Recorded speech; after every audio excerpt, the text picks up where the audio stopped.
Well, it is tempting to share prescriptions with family and friends to help relieve their symptoms and make them feel better. Sure, a lot of people do this, and a study that was just published in the American Journal of Public Health shows that the prevalence of medication sharing is more than 52%. Our medical reporter, Rosemarie Beltz, is here to talk about the dangers of sharing prescription medications. Where do we begin on this? Right. Intentions are always good, right? We're thinking we're saving somebody time and money, a trip to the doctor's office, but in reality, sharing prescriptions can have some pretty, serious health consequences. All right, so what are some of the reasons why we shouldn't? You said number one, we might not be treating the right disease. What do you mean by that? Exactly. So what doctors stress is that, we might have a symptom like a cough, for instance, that, we have this chronic cough. We might think it's allergies or a cold. But in fact, you might be treating a symptom, but for a different illness, because some of these symptoms can overlap. So you might actually, for adults, have emphysema or congestive heart failure. So you really want to make sure you're getting treated for the appropriate disease and take the appropriate medication. Let's talk about dosage, because what's prescribed for you may not be prescribed for someone else when someone shares that medicine. Exactly. So accurate dosing is really critical for safety and efficacy, right? So doctors like to start low and slow, meaning they base it on your height, your weight, and your age. They don't want to expose you to more drug than you have to, or not give you enough drug. And if you're sharing your medication, you might be getting not enough, or you might be getting too much, and then that can cause adverse effects and then even death sometimes. I think about, people in the family who share. My dad and I are on the same heartburn medication, but if we looked at it, he might be on a higher dosage than I am, so I might not want to take one of his pills. Exactly. And we're just all different. We all have a different medical history,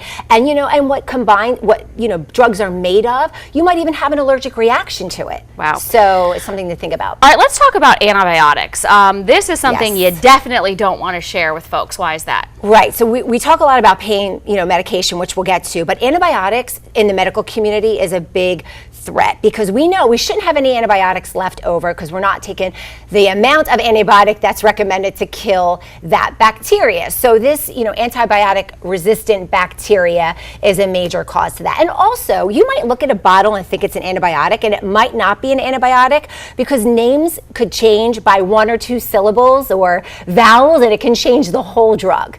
All right, so when it comes to pain meds, what may be okay for one may not be okay for the other, right? Exactly. But also what prompted my talk here today was a study out of Penn State, which I found really interesting. One, again, we're going to talk about the dosing.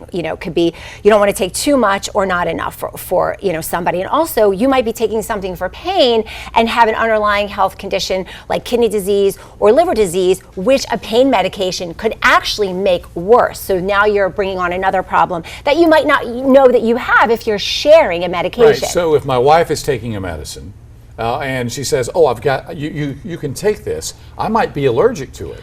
Well, true? Right. True. You might be allergic to it. And also, again, when we're talking about allergies and with pain, what we think are benign, what might work for your wife might not necessarily work for you. And also, the study that I just want to mention, that was, again, the reason why I wanted to talk about this, is that they're finding that, we have this narrative about pain medication, getting hurt, taking prescription pain medication, and leading to, sort of addictive behaviors and abuse. But they're finding now, this study found that 52% of people which are half of people that are sharing pain drugs, that in fact is the gateway to opioid misuse. So it's not a doctor's first prescriptions per se. It's people sharing it. Right, and it's a loved one who sees you, uncomfortable and in pain. They think they're helping you. You trust them. It worked for me. It'll work for you. Talking about, right, sharing with your wife.